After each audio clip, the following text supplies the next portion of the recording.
Okay,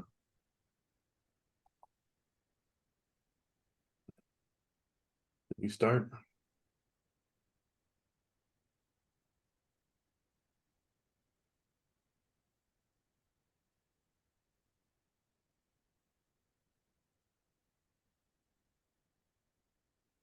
Hello, everyone. My name is Jeremy Ellis, and this is Penny Tolerable.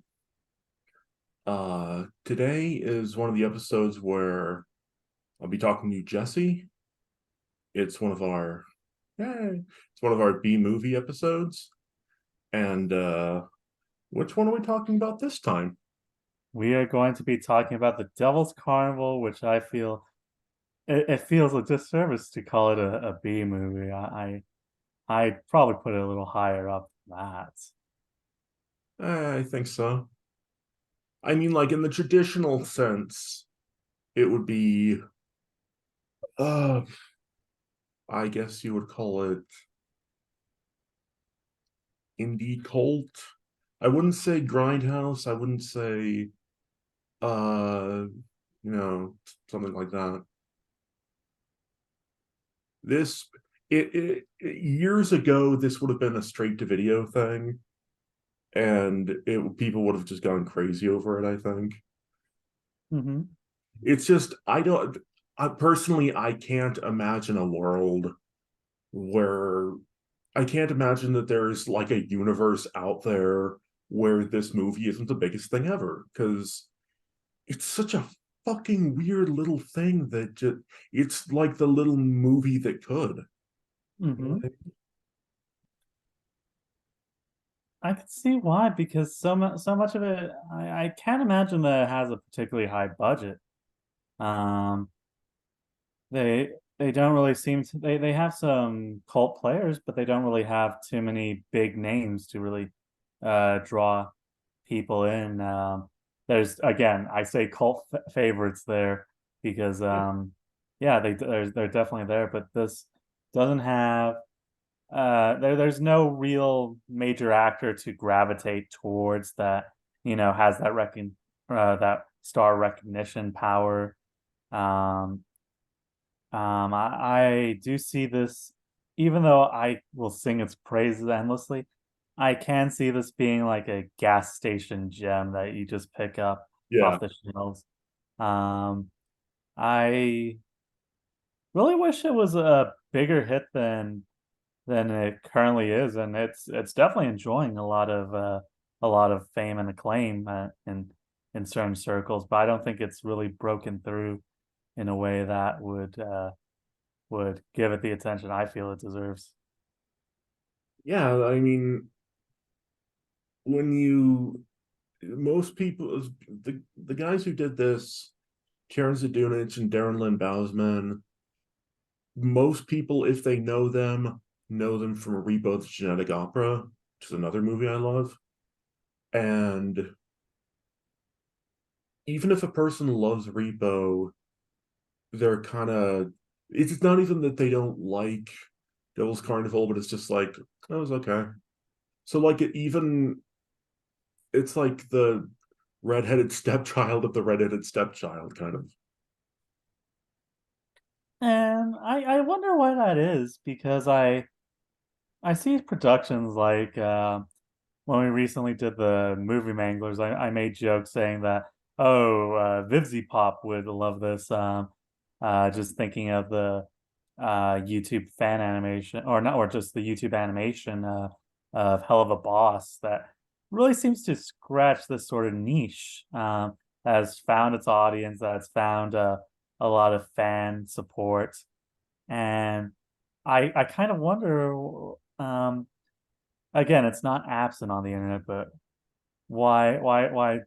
isn't this enjoying that level of success? It's got the music, it's got the performers, it's got a style that just fits perfectly, and even oddly enough, it has an appeal to people who like adaptations because Hmm? this whole thing is based off of three Aesop fables. And I mean, even when you, I think our riffing of it kind of scratched the surface, because this like why I'm surprised this isn't a bigger movie with certain circles is because there are two jokes that we make one right after the other. Darius says, this place looks like Hoden Vasquez's wet dream. That's okay. And then I say, and Emily Autumn looks like American McGee's wet dream.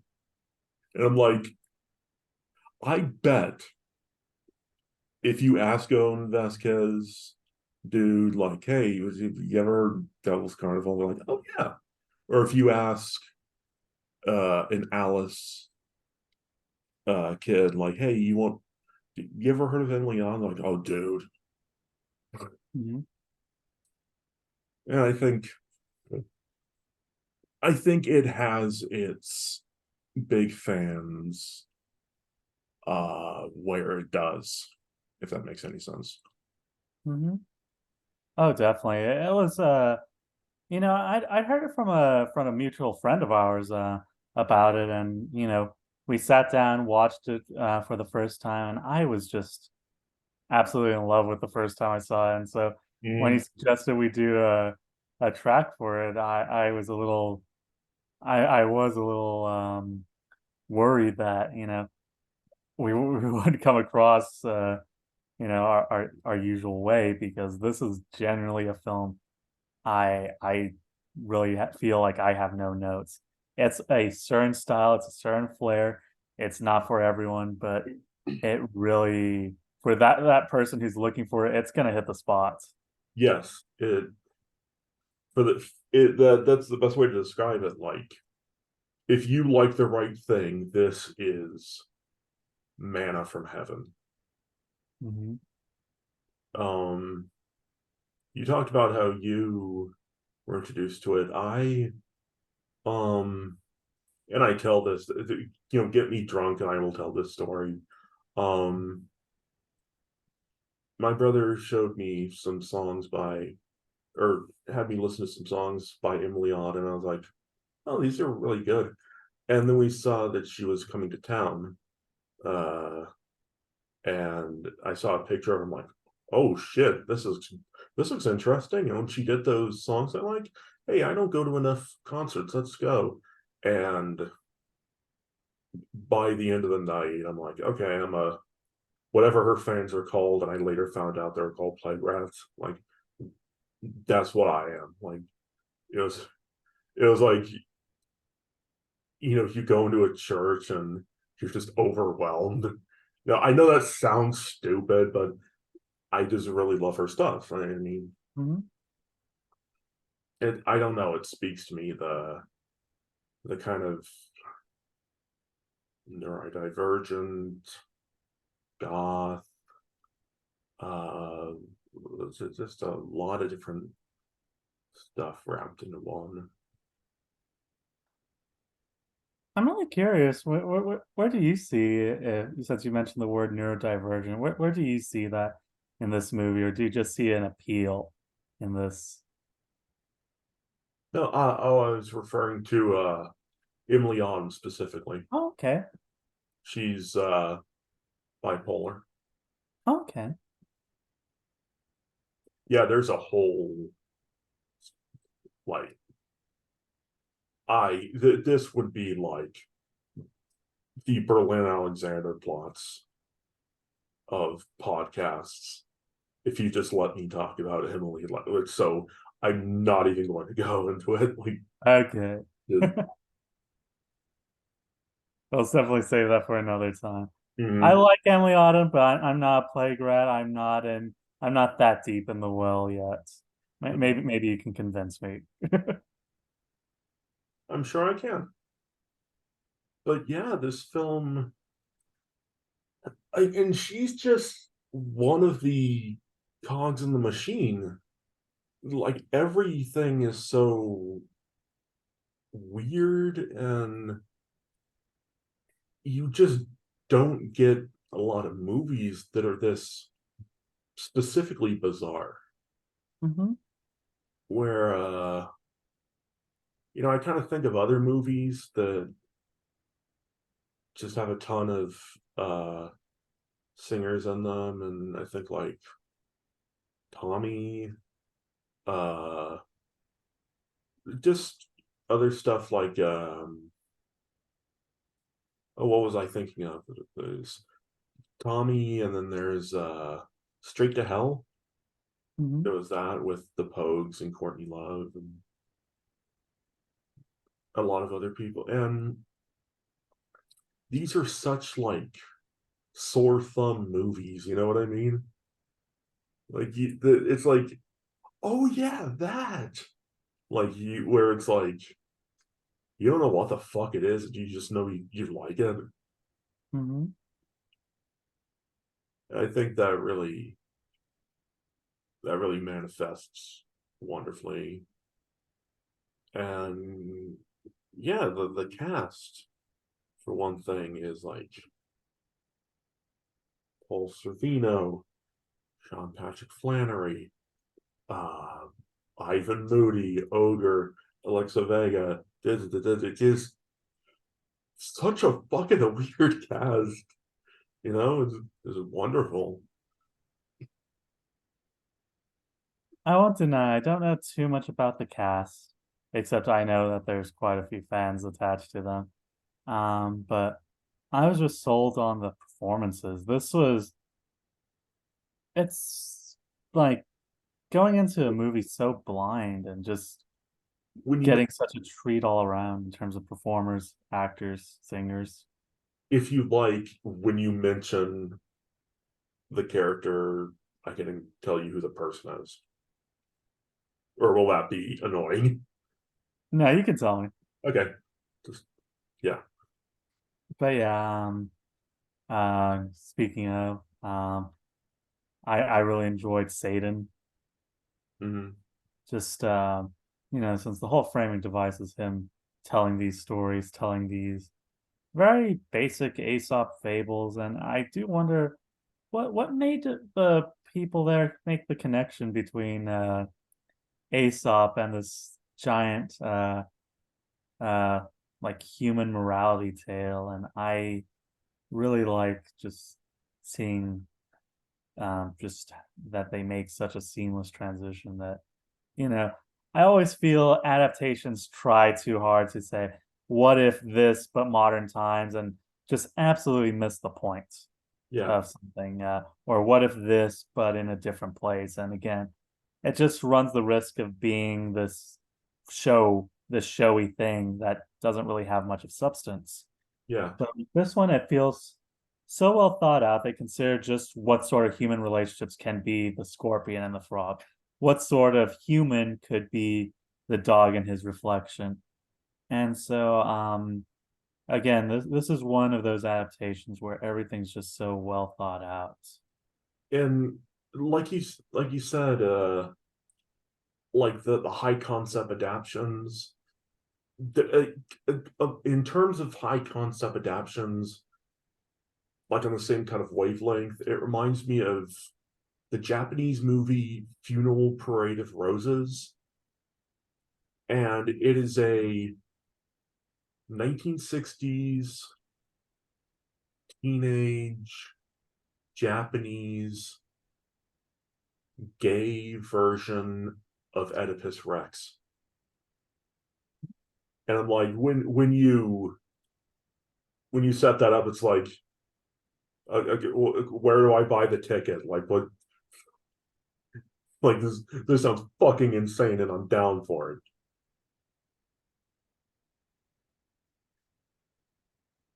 Like I think I was actually forewarned that this is kind of a take on Aesop's fables, and I really had no strong feelings. I don't know too many people in my life who are very adamant Aesop fans, but I'm familiar with the stories, and I want to check it out, and just everything about it was a delight. I think the closest like real mainstream person that someone might get, and even then, I don't really feel it does any justice, is thinking of like let's say uh some aesthetics of like Tim Burton where you have like the the clowns in Batman Returns. You have this musical Yeah. aspect of Sweeney Todd, but it's like those things, but none of them really. Not to that. This goes if that's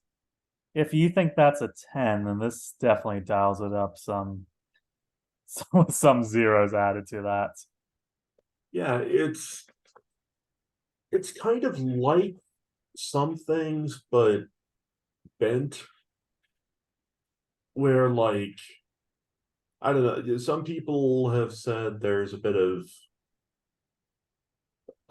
Kiss meets the Phantom of the Park, which we also mangled. Mhm. Um or like Insane Clown Posse or I don't even know what, just lots of other stuff. But yeah, it is like those, but it's like none of those. Mhm. I also feel it balances its cynicism with humor, and I don't know, there seems to be some optimism, but it's definitely hinted at that even that's kind of a bit of just a deception where we see that this is all just a ploy. I have not seen the sequel, so I look forward to seeing how that pays off. But it's so easy to take something like this and just say that people are crap. Um, People are selfish. People are only in for themselves. People are only there to take advantage of you, only there to according to their nature.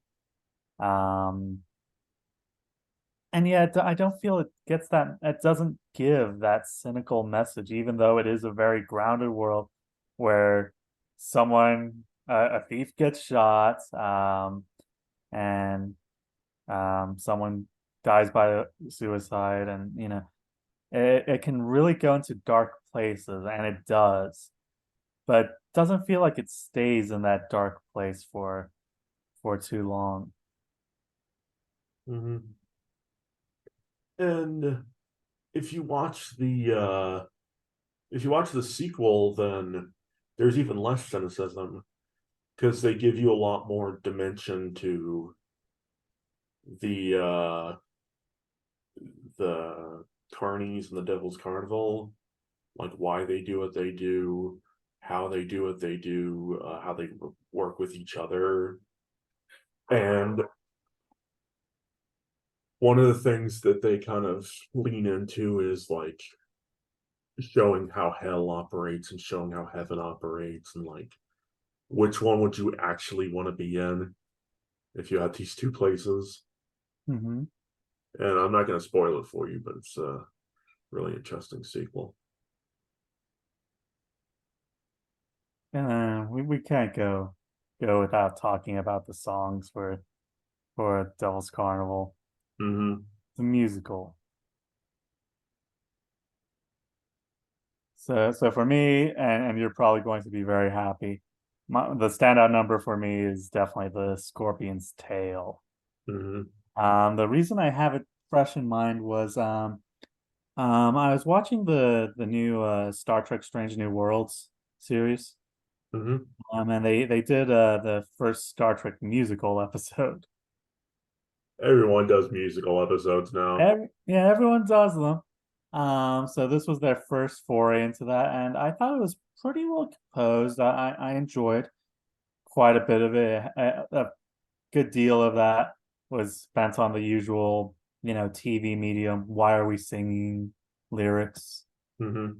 But there was one song that caught me in particular that um I really enjoyed. It was probably my favorite standout number where Spock's singing because that's what happens when you get a musical Star Trek. Spock is singing, and he's talking about um this relationship of his failing, and so the wordplay is I'm the X, I'm doing the calculus, and I can't help but ask why.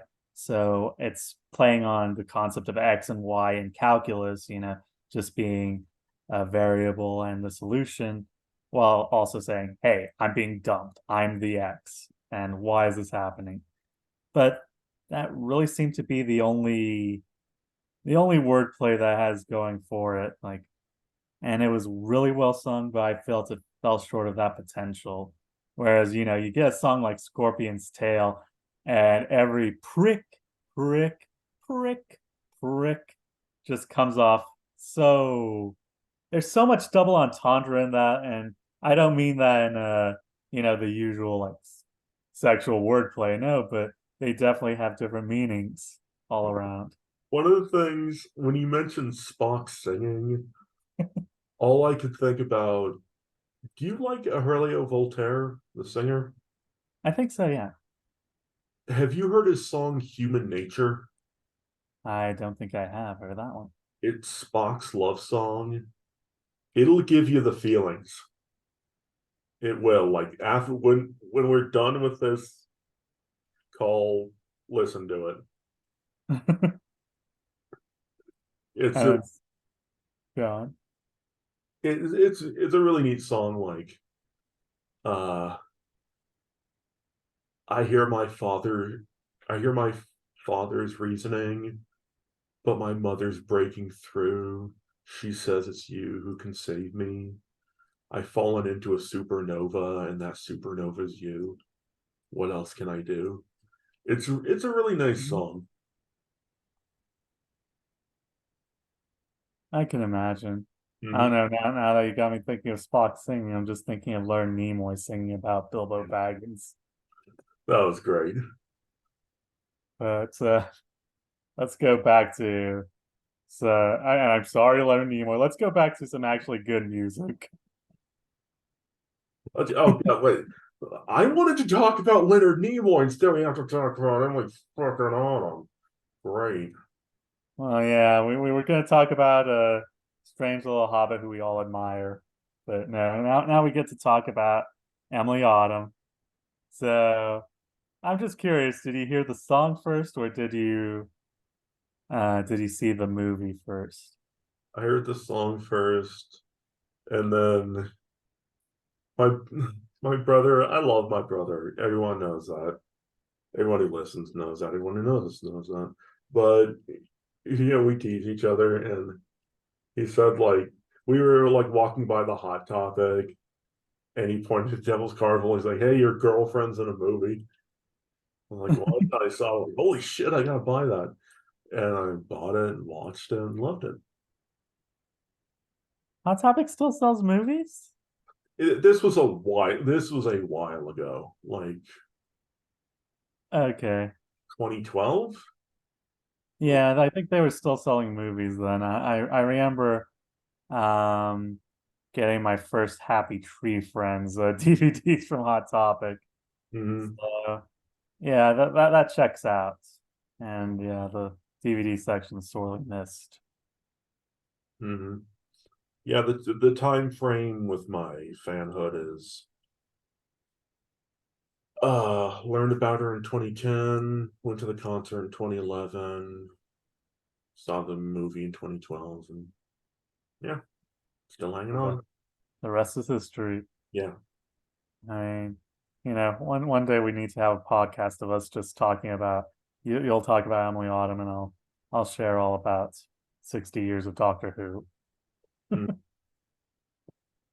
But again, just the wordplay, the energy all throughout the song, it's just golden. I love her calling out the scorpion as just a prick. Um, and it's also very touching, just given that just it's talking about abusive relationships and how quickly you forget the sting. And I don't know that hit a chord with me in all honesty. Like this is kind of what it must feel like to be in those types of situations. Um, to to turn back because this is someone you're hoping that they'll act against their nature, hoping against hope, and nope. Um, there goes the scorpion stinging the frog. Hmm. and it's a neat moment because they, like I say in the Mangler track, Emily Autumn and Mark Center, who plays Scorpion, they met and they're still together. That Hmm. was 2012. They're still together, and that's really wonderful. That really is, and especially, just it kind of seems weird that, such a bond was formed over this song of all things. Yeah, Um, it is one of those things of like, even if you fucking loathe this movie, it's like two people fell in love. mhm. So it's like, do you still hate it now? Do you want to shoot kids and puppies? Is that what you want? Yeah, I'm just thinking of the MST3K slash riff tracks, the one with Big McLarge Huge. Yeah, yeah. Red Brown and his wife, who is in that, they're still Mhm. together, and that's They awesome. they met there, and yeah, that is always awesome. Like, even like that one, I would probably have a little more complaints about than I would have this one. But I still find that to be, you know, very endearing to know when people I like behind the scenes info like that where people met this way. And I just learned about this Hmm. in the Toxic Avenger, and because I just watched it recently, gonna have to do an episode about that. Um, it's a classic. Um, the even though it ended with divorce, there was an amicable divorce. Uh, the actors that play Bozo and Bozo's girlfriend that gets her butt burned off, they married. They met and married, and that's nice. Even though it ended with divorce, there was still love. There was love. Hmm. Mhm. I like when you can kind of see that sort of energy just carry on through the production. Yeah, And I did feel that through that number. That was very there was a certain passion to it that I don't feel was in the other numbers quite the same way, hmm which is a little strange to say because I think all the numbers are really great in this one in this musical. and it's kind of fun when you know the behind the scenes stuff, and you just look at Mark Center's face when Emily Autumn is performing, and it's just, dude, hook, line, and sinker. You are hopelessly in love now. Hmm. It's so sweet to kind of watch that. Like to have that on film is fucking beautiful. You know what I Hmm. mean? It really is. Um, what other performances stood out for you? Um, they're just such odd performances. Sean Patrick Flannery, who, I mean, talk about journeyman actor. He's, my God, he was young Indiana Jones. He was Powder. He was the Boondock Saint that isn't Norman Reedus. He's done a lot of stuff, and he's in this, and his performance is so great because it's like, I and you understand why. Like, he's full of grief that his kid died. He's so full of grief that he kills himself. So the character is very blubbery, and he does it so well. Like, Daniel, oh God, oh, he's never shot before. It's like, just, there's like, he plays it to the rafters. And I when people do that in like small movies like this, that really blows me away. That I think that's cool because it's like you could have fucking phoned this in and you chewed every bit of scenery. You made a Hmm. fucking beautiful meal out of this, and it's wonderful. Um, I think the two women, Brianna Evigan and uh Jessica Lowndes, do a wonderful job as Mary Wood and Tamara. And yeah, there's a lot of stuff that you look at. I remember Bill Moseley said he based his performance as the magician on Roger Rabbit, which makes sense. It was like, what's wrong, Mr. Bunny? And I'm like, yeah, that sounds like him. And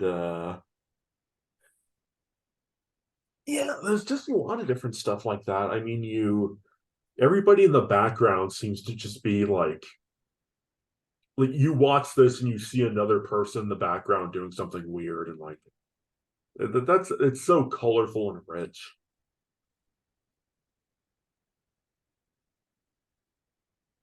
And it's such a short musical too. So the fact that it's able to get in so many good performances, so many varied performances in terms of like again, looking at that one background character that you know is they're doing their own thing, um, is really something special. It almost feels it has the feel of a theater production. And Mhm. you know, these aren't just, you know, bland generic extras in the background there. No, but these are people encouraged to be, They you seem know, like theater kids. yeah, this definitely has more of a theater production than full-blown movie vibe, and maybe that's part of the reason why I enjoy it. Mhm. But you know, I think visually, I think you kind of cracked the code. I think that's why I like it because it's a theater piece. And like we're such theater dorks. like for those who don't know, what would you say are some of the differences between like a film and a theater production? At least the staging is usually different. It's more compact in a theater production. There's usually more dialogue in a theater production. Um, there will be different transitional tracks. Uh,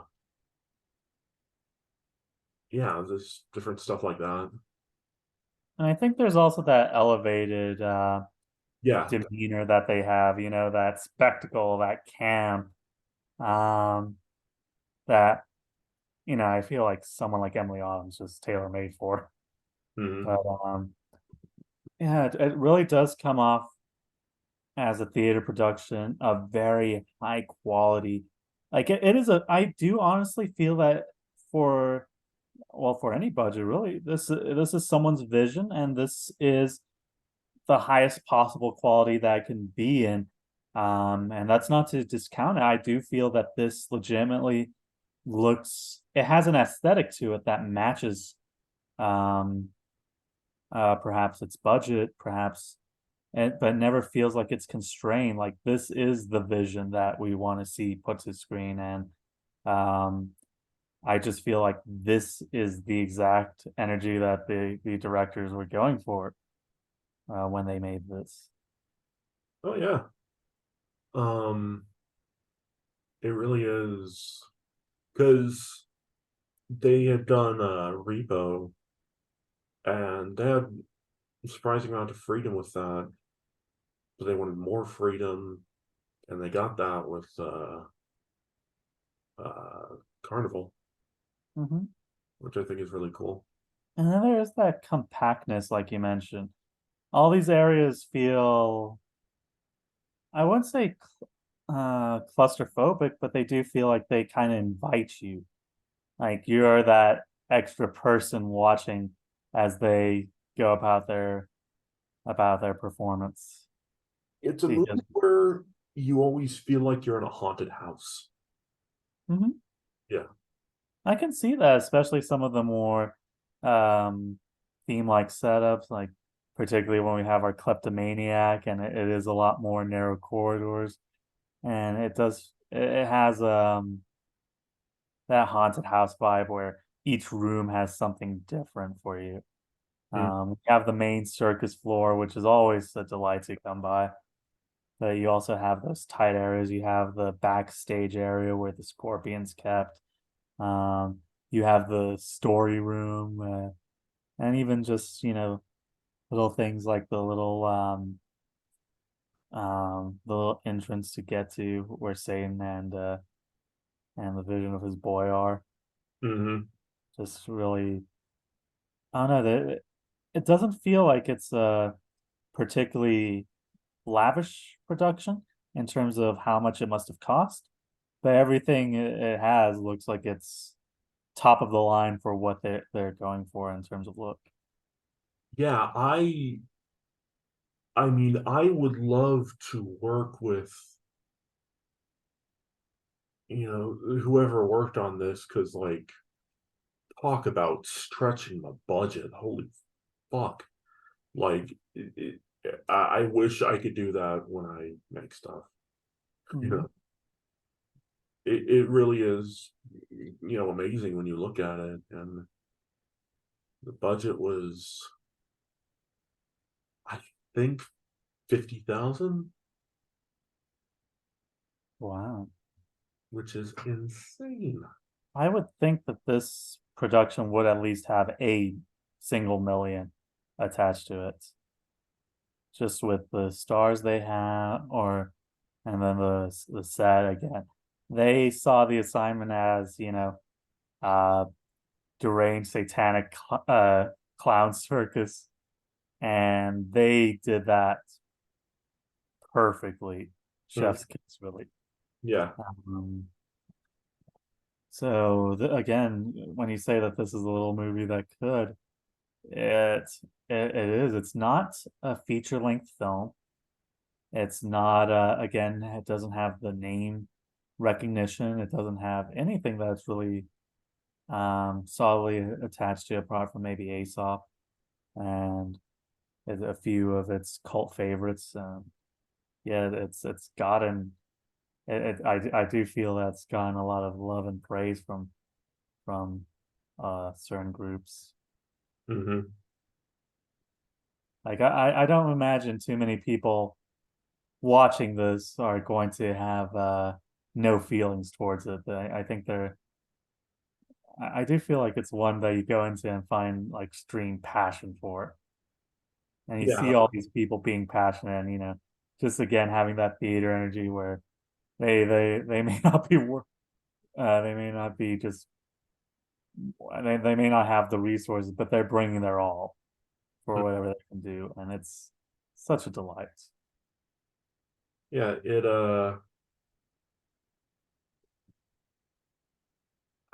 It really is. I agree with you.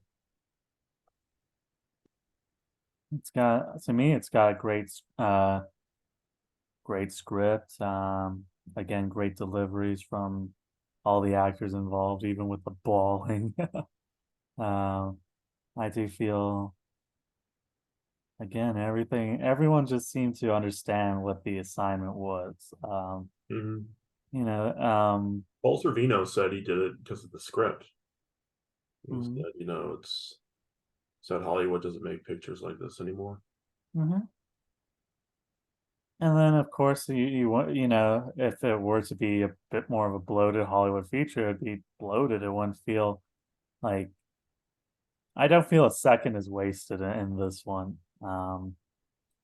It tells its story pretty early on by showing the gruesome deaths of all these characters, hmm um, and then just showing the discarded dolls, which is another image I like. Just all these broken toys.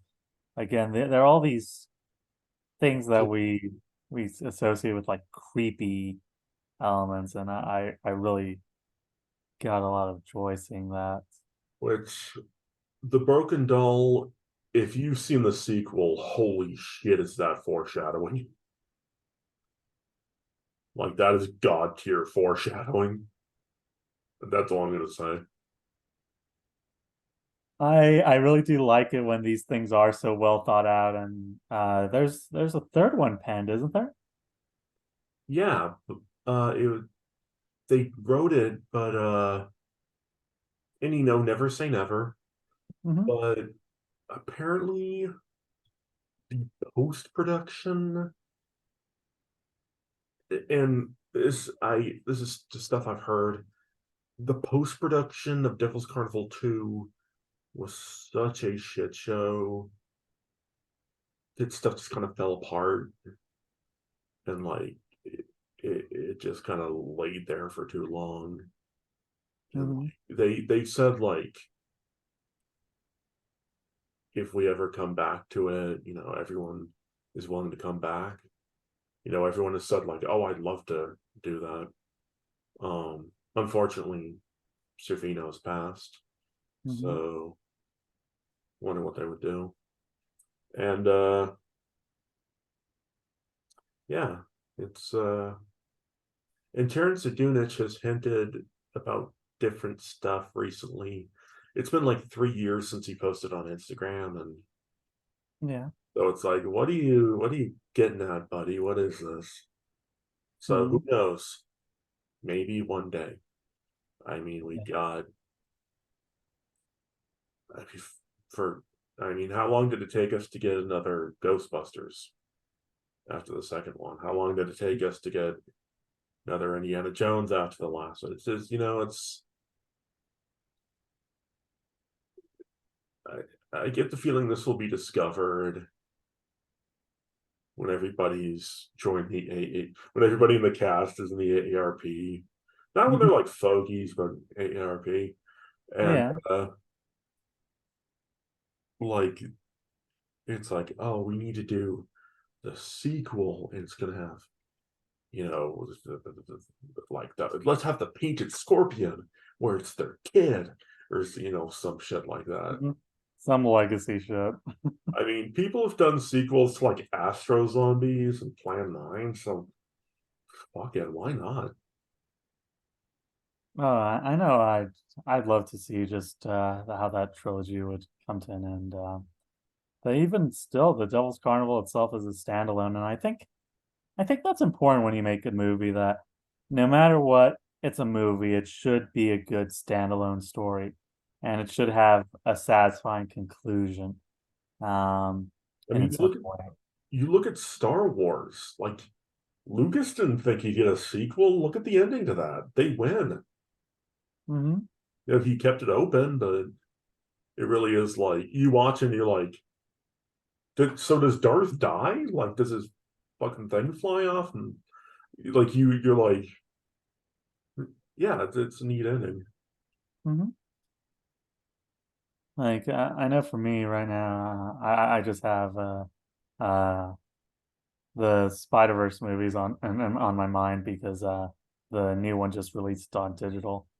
And I find it so frustrating that I really don't know what to make of the second one because I love everything I've seen, but it ends up on at such a cliffhanger ending that I don't feel I can rightfully judge it until I see the full the full sequel.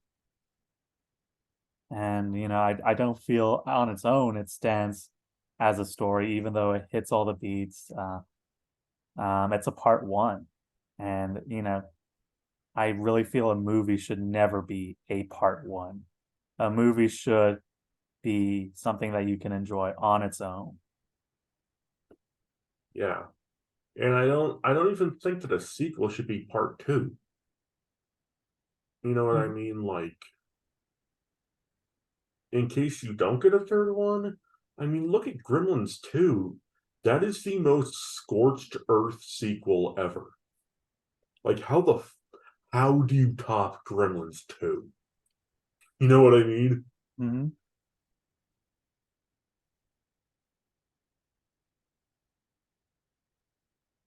So I'm just glad that that Devil's Carnival ends on it leaves it open ended, Hmm. you know, just making war with that. But it's it's good to see that you can enjoy this strictly on its own terms, on its own merits. And boy, does it have no shortage of merits. Hmm. Um, I don't know, just I have a blast watching it. It's I keep going back to that image of the little movie that could. It's just this high energy production. It's that it doesn't really have too much going for it, but it just keeps on uh doing doing as best it can, and boy does it exceed that. It's something that I really do feel is greater than the sum of its parts.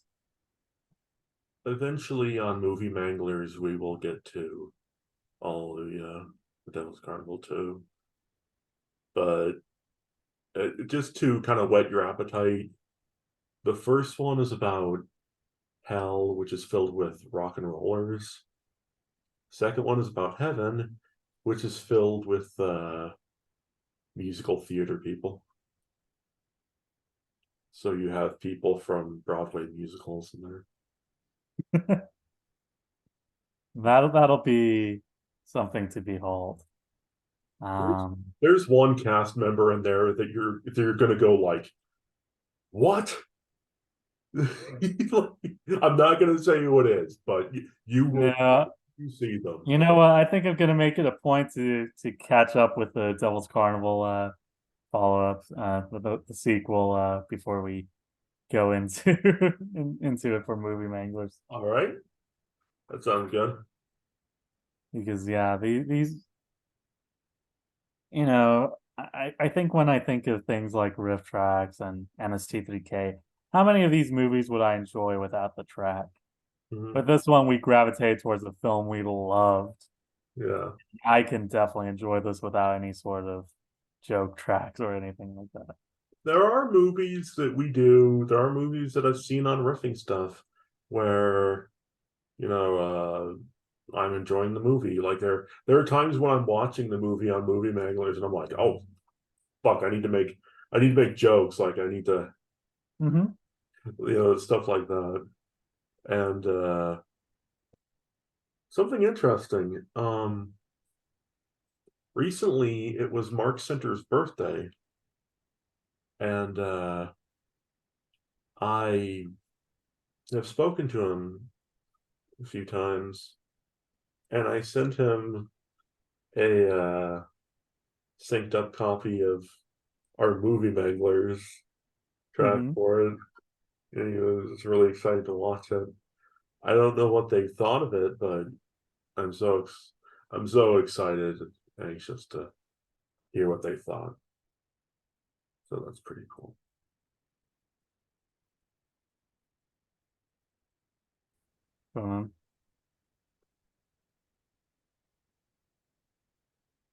Like here's hoping. Yeah, it'd be pretty cool. So you say you're going to watch Hallelujah before we riff it. I think I will. I'm going to treat myself to that. That sounds good. Is there anything else about the film that you wanted to talk about? The makeup is just gorgeous. The makeup is incredible. Trying to find the name of the guy that did it. You Gage Hubbard from season one of the show Face Off was responsible for the Scorpions makeup. Oh, I used to love that show. Me Is it too. still on? That was a good show. It's not still on. I mean, reruns are still on. Yeah. Yeah. That explains so much there of why the makeup looks like the way it It, does. it it looks like stuff you would see on Face Off. You know what I Mm-hmm. mean? Like so high concept, like ridiculously high concept. again, I think speaking of specific niche, I feel that was probably a very specific niche show. I hope gets more visual makeup prosthetics people. A And oh a design nerd would love this movie. The sets, the makeup, the costumes. It's just like it's a feast. mhm. I can see someone writing their college media paper on this somehow, whether it's through adaptation, whether it's through set design, uh, different imagery. This is all the symbolism is so well considered. All the stories that they adapt are so well considered. Um, Again, if we're to see this as an adaptation, this is an adaptation done right, Yeah, where they get the core concepts and get what they're trying to merge it with. Because usually that's what you do in adaptation. You're merging something, you're merging a different medium. You've got the rock theater vibe from this, that a rock theater satanic clown mhm. uh vibe that you're melding with this. And it's just so much can go wrong, and yet for this show, I say show instead of film, this show, everything just hits exactly where it needs to hit. Yeah, I think so too. I don't think I have any strong criticism of this movie at all. Me neither, really. I think the only criticism you could have is like if you're not on board, you're probably not going to like it. Mhm. I think Darren Bowson even said that. He said, I'd rather people absolutely love it or absolutely hate it. I don't want a person to walk out and go, hmm. And I think that's a good way to look at it. And I really can't see anyone having a middle of the road reaction like that to this movie. Yeah, like I've seen people I've shown this to people and they're like, oh dude, that was so awesome. And I've shown this to people and they're like, that fucking sucked. You don't need that negativity in your life. Cut them out. Yeah. No, I don't know. This is one of those movies where I probably would cut off someone who's on the same page as me. And I usually am like, oh, I respect your opinion, but no, you've got a wrong opinion if you don't like this to me. Sorry you don't like fun. Hmm.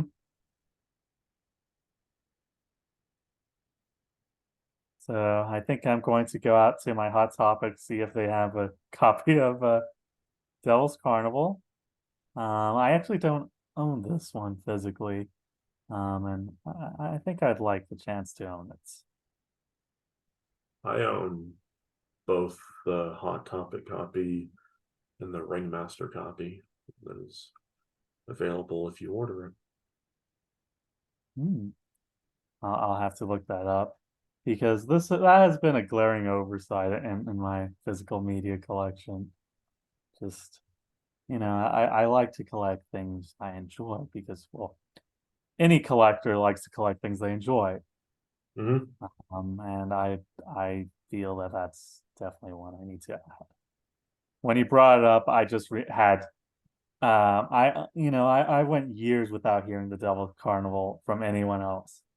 And then when you brought it up, I was like, yeah, I am 100% on board for just even if it was just watching it without doing any riffs, I'd be on board. Yeah, I mean, our friend or the mutual friend that we have, he was listing off online. He was listing off his favorite portrayals of Satan.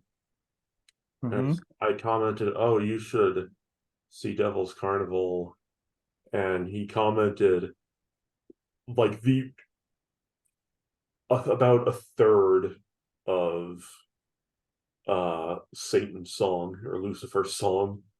It was like, and I was like, yes. Yeah, our mutual friend again. That was the person who introduced me to to the show. So Mhm. um, yeah, I have no doubts that was on his list. I love how we sound so New York right now. Oh, he introduced me to the show. It was wonderful. Now we're gonna go out to we're gonna go out to wherever. Hmm. It's worth noting that we're not talking New York or, oh, like uh some fancy schmancy person who's got big connections. No, we're just part of a very small theater scene Mhm. here where we live. Yeah, But it's funny that we feel that closely knit. yeah. Like, yeah, I think that's how we wind up with the people we wind up with, just Mhm. because we know them from the theater scene at some points. Yeah. So, any final thoughts on Devil's Carnival? No, just I like it. I love it. And eventually we will riff Hallelujah and Repo. So there you go. Sounds like a Speaking, plan. speaking of riff, um, let's see, everyone out there, yeah, if you would like to donate to charities, there are some great ones such as the Okra Project, the Trevor Project, and Planned Parenthood. Planned Parenthood, fucking especially now. I mean, good God, especially now. You Um, need it deep in the heart of Texas. yeah. Um, and you can find me online. Most importantly, you can find us online under the Patreon Movie Mangler Theater, where we mangle movies. Some people riff them, we mangle them. And we love doing it. We do it every week.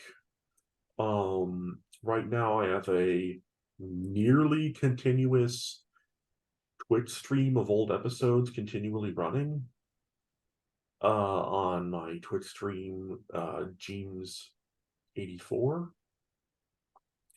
And on let's see, what was the live show? On the 26th of August on uh Jeans 84, that's JEEMS 84, one word, on Twitch. We will be doing a live show where we will be riffing the uh, Italian film Atom Age Vampire and a weird short about X-rays called White Magic, which I'm sure we'll have some wonderful jokes about. So everybody stay tuned, and that's it. That's all I had to say. And my only side note would be we're the movie manglers, but some of those movies got damage in transit. And you can't put that on us. Yeah. We